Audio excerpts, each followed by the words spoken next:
I'm Doug Kessler. I'm one of the founders and creative director of Velocity Partners, which is a B2B content marketing agency in London and now New York.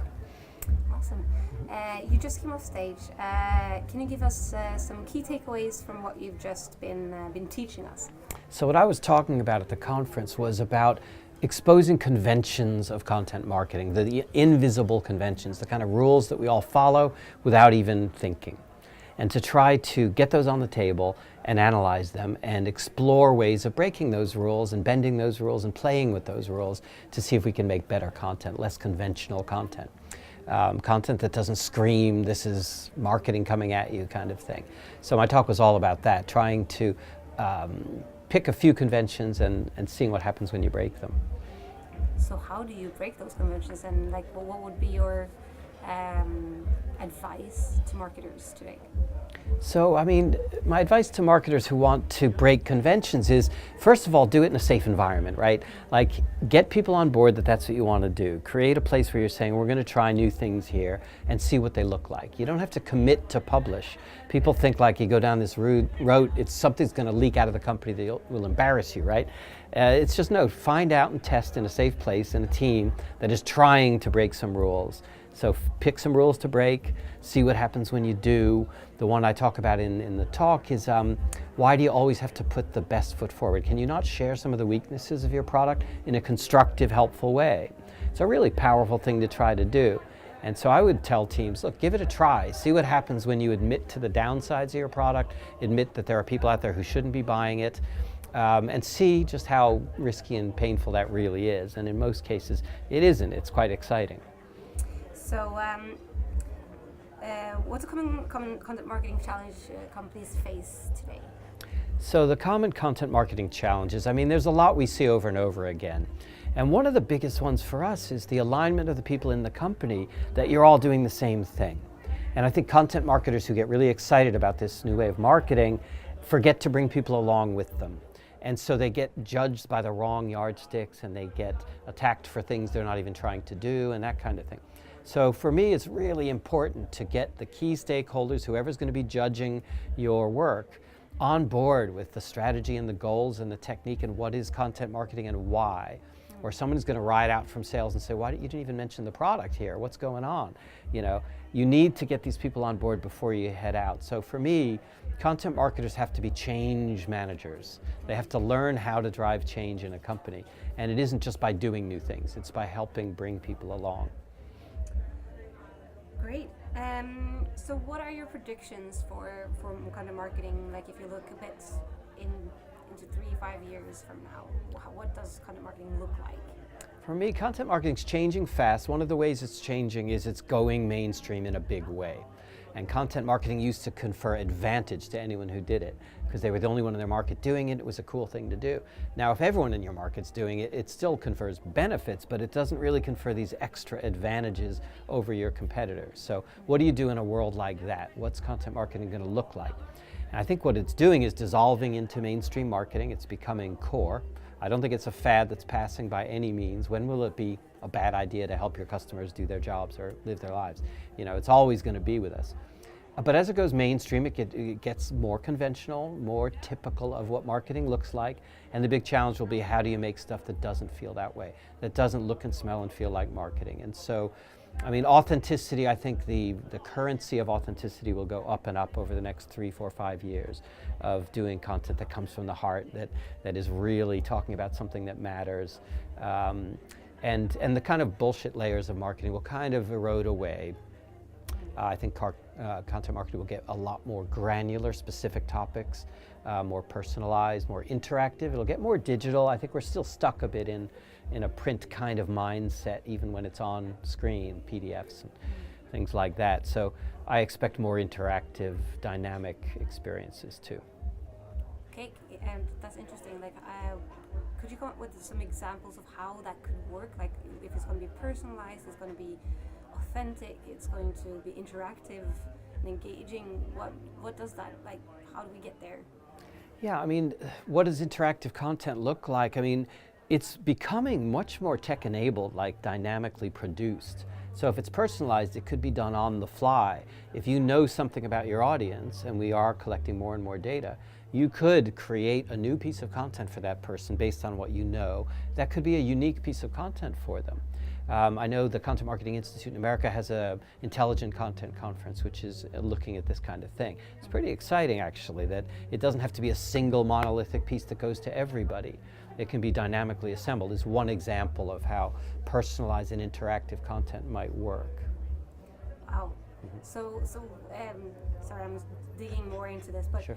how, what do you think is going to be important for marketers to be able to bring that authenticity and still do marketing, like, and still keep some things a bit professional, you'd say? Yeah, there is kind of a tension between the professional branding and marketing that you see, and that we've all grown up with, the slick, and then the real, and there's a bit of a tension between the two. And I just think that the real will grow as more people come out to be spokespeople for instance, on social media for the company, or just talk about their own experience. And I think getting faces out from behind the logo and out front to say, I'm a person that works at this company and here's me, is quite a powerful thing. And I think it's scary for companies. What if that guy leaves? What if that woman decides to go to our biggest competitor? That's a risk. But I think the risk of hiding your people is a bigger risk. So you think that actually employee advocacy or people is going to be more than the actual brand? Like, it's going to be Jason Miller, like kind of rock stars who's going to be there. I do. I do think there will be more and more rock stars coming out of companies. I mean, Jamie Pham of LinkedIn just gave a great talk here about employee advocacy and employee featured content, employee created content, and employee shared content, which was a great talk. And she really showed the multiplying power. Everyone talks about paid media, earned media, and owned media. No one talks about employed media, and that's what Jamie from LinkedIn was talking about, was the people who work for you are a vector for sharing and also creating content. It's pretty exciting. And when you think about the multiplier effect that would unleash if people are doing it well, it's pretty powerful stuff. Awesome. Do you have any favorite content marketing tools in your luggage? I'm pretty old school when it comes to the tools of content marketing. I mean, we love the analytics, so Google Analytics or whatever analytics package we use, Google, is hugely important. Linking that up to a marketing automation so that you can watch whole journeys is super important. These are kind of the core. So CRM, marketing automation, and analytics are the big three, the holy trinity of the tech stack for any content marketer. So all of those are just part of our life, For me, when it's creating content, I use Evernote for keeping my ideas in order or disorder, and just try to capture ideas as they come, dump them in there, develop them over time. And I just feel safe that there's an idea in the cloud somewhere that I can come back to. I'm not going to leave it on a train like I leave my briefcase on the train all the time. So I love Evernote. I love that kind of tool. But otherwise, I'm kind of old school about, pen and paper and stuff like that. So do you have any secret content marketing techniques in your arsenal? Secret content marketing techniques. There's one, the worst kept secret of all is the power of voice in marketing. Great brands have great voices, and everyone knows this, but every company, or so many, underinvest in trying to get a great voice. And for me, it's a multiplier of your budget. You're crazy if you don't spend a lot of time and energy getting it right. So it's a not really secret, but there it is. I think it's a big one. So for me, voice is this kind of, it's more like elephant in the room. Why aren't people spending more time on this? What do you mean about voice? I'm just, voice as in? For me, voice is kind of the user experience of content. It's kind of the UX. It's how you say what you say. So we spend a lot of time about what we're saying.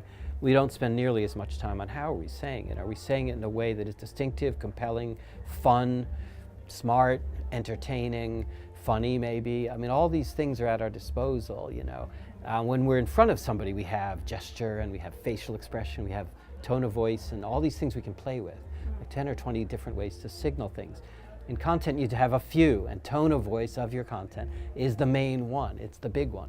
It's how you signal not the content, but you're signaling things about the sender of the message, right? And that's why it's so important. So while I'm listening to what you're saying, I'm listening to things about who you are.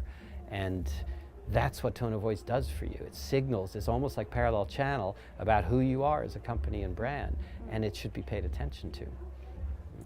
So let's move into, you were in your talk you were also mentioning Moz and Rand Fishkin and his use of Whiteboard Friday, and how he also used data, or they didn't use the data, fortunately, and if not, they would have probably stopped doing Whiteboard Friday. The use of video. Right. More and more people are talking about video and how that's increasing conversion, engagement, etc. Where do you see video going? So video is hugely important in content marketing, and only getting more so, especially with live video, but not just. And for me, it's one of the most versatile media you could ever use. I hear people say, oh, video is great for top of the funnel, blah, blah, blah, explainers, or, oh, it's great for case studies at the bottom. It's great for anything you do with it. You can do anything with video, as long as you do use it appropriately for that goal, right?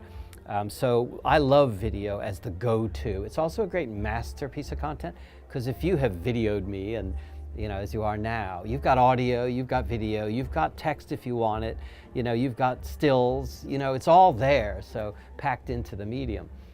So for me, it's a great one, and also it can be, shoot from the hip. It doesn't have to be these huge production values, right? I think that kept people away when it was every shoot was a 6-figure shoot or a 50 grand shoot. That limits what you can do and want to do with it. But when you can grab a piece of mobile kit, a SLR like you guys have, and an iPhone on the side, you can do anything. Awesome. And when that ties into, because you're touching upon also the need for also personalized content, authenticity, that you actually reach that specific person, and also with the use of marketing automation. How do you see that future going when it comes to marketing automation and video? Marketing automation and video coming together is interesting because it's a harder one to personalize. You can do it, and we have done it, where you might just get the person on camera to say the name of the participant 10 times and 15 times. If it's account-based marketing, you can do that. You can do a video for each of your high-value prospects. But it's not the easiest thing to automate or personalize within the medium. But you can still personalize a program for somebody. We have these 50 videos on our shelf. We're going to pick the ones for this person and promote them to them. So there's plenty of scope for using marketer automation to build and enhance nurture flows using video as really high-value communication. You might not have an answer for this, but do you have anyone that you would say does this well? So who video as part of the funnel, not only top of funnel, but also uses video down to basically keeping the customer? So we have a client called Informatica. They're a data management company, and they use video in interesting ways. They use it top of funnel for explainers or evangelizing a problem solution kind of thing. They use it for whiteboard chalk talk type things like the SEO Moz or Rand Fishkin ones. They use it for case studies. They use it for deep tech. And they use it for almost where content marketing meets training, like some heavy-duty tech stuff, almost like a university of data management. And video is used all throughout that whole stack. And so if you look at a journey of a prospect to a customer, and they track everything. Of course they would, they're a data company. You see where video pops up. You can see the contribution video makes all along that journey. Awesome. Thank you so much. I'll round it up here because you probably want to go in and see Leo. Thank you. That's great.